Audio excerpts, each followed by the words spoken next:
Incident Report YUL 20/12, Section 24. An Appendix. Christmas Eve. Christmas Eve in London, and the last of the old wild magic still lingers in the crooks of alleys and corners of attics, and so it is snowing. Snow falls on London like a gentle forgetting, and the roof lines lose their edges, and the statues lose their shapes, and the streets become blurred and muffled and quiet. All day it snows, and through it struggles the city, sloshing and swearing, jumping and shouting. But as the sun sets, the clouds move on, glowing the pink and orange of decorations in the dusk, and the night is clear and cold, and ringing with starlight over the soft and silent town. Christmas Eve. And I am in my tower again, with the tree up and the fire lit and candles burning, the room twinkling and dancing and smelling of pine. I have written my report for the ministry and submitted it. It has been considered and criticised and countersigned, sent up, sent round, sent back. It lies on my desk covered in questions, but I find that I want to include one last appendix that answers none of them, or possibly all of them. I have one last thing to say, and someone to say it to. I am just worried that the roof of the tower is too small for him to land on. But there is the sound of bells on a harness, the sound of hooves on a roof, a deep laugh, and some kind of loud business with the fireplace. And here he is, as large as life and twice as jolly. "Merry Christmas, Hedge Wizard!" "And a Merry Christmas to you, Captain," I said, "even though you are a Merry Christmas. Thank you for taking the time to drop in." "Tonight of all nights, I have all the time in the world," said Father Christmas, sitting down in an armchair that he oughtn't to have been able to fit in, but now appeared to be the perfect size for. "Or perhaps I have all the world in the time." "A lot to do, though," I said. "Oh, plenty to do," said the big man, resting his hand on the huge sack he had brought with him. "But not a lot. Barely even enough, sometimes." "Barely even enough," I said. "That's why I'm glad you dropped in."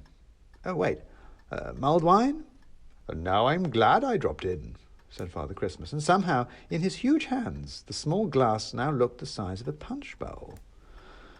"I wanted to say thank you," I said, "for my present." "For your wand?" said Christmas, and to say he had a smile in his voice would not help, because he always had a smile in his voice. "You said thank you at the time, I think." "Oh, not that present," I said, "as you well know. But thank you for that too, of course. No, I meant my real present. I meant giving me my victory over winter, presenting me my day of terror and adventure. I meant making me, at last, a wizard."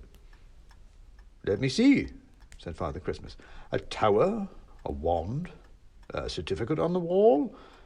I thought you were already a wizard."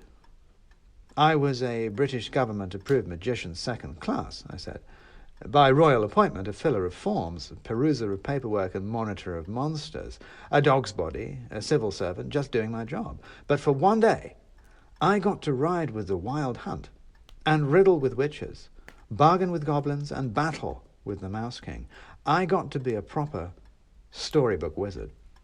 "And you got plenty of paperwork in return," said Christmas, pointing at the report lying on my desk beside me. "Not doing your job, eh?"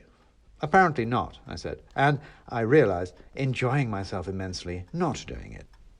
"This is what holidays are for," said the man who spent at least one holiday a year visiting every child in the world. "It's what this holiday is for," I said. "Christmas, I mean. All I've ever wanted was a quiet life, a life without too much life in it, if you see what I mean. It's why I volunteered for Christmas duty, after all, because it's quiet. No bother, nice and tidy. I'm good at tidying. I like nice things. Even when there was an awful lot of bother, old magic and ancient horrors, what do I try to do? I try to tidy them up and make everything nice again. And I did, after all, with a little help." Father Christmas smiled wryly. "But here's the thing. I enjoyed it. I enjoyed the bother. because I enjoyed trying to deal with it. I liked the mess because I liked tidying it up. I reveled in the madness because I got to make it nice. Because what have you got to do when everything's already nice and tidy? Nothing. But it's not just that, because thinking about it, I realized something else. That London being filled with forest was certainly not tidy, but it was enchanting. And being swept up by the wild hunt was not nice, but it was thrilling. That if everything is nice and tidy, nothing is frightening and chaotic, but nothing is exhilarating or surprising. That your feast in the Guildhall was not nice and tidy, but it was absolutely the most extraordinary experience of my life, and I would not trade it for a moment. And that's Christmas, isn't it? That's you. That, in the depths of winter, the quietest part of the year, when the sun is nicely packed up and all the greenery is tidied away, it happens. The exhilaration of the eve and the surprise of the day, the frightening relatives and the chaotic entertainments. Extraordinary experiences. And yet here you are, all alone, nice and quiet and tidy on Christmas Eve of all nights, said Father Christmas. I have you, I said, and you might be King Hurler, Lord of the Wild Hunt, or Drosselmeyer, the toy maker, or the captain of a sailing ship, or even someone dressed like you for charity. Somewhere below a door opened and closed, and there came the sound of feet climbing the stairs, a strange, irregular step, like someone might have one foot bigger than the other.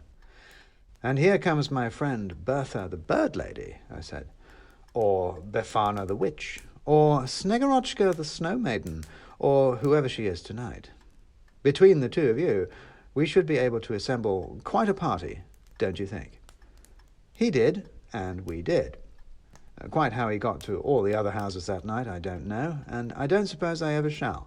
That's his secret, and that's where the magic is, and we want to keep it that way, don't we? All I do know is that he did, and I'm sure they all had a Merry Christmas. I know I did, and I hope you do too. Merry Christmas.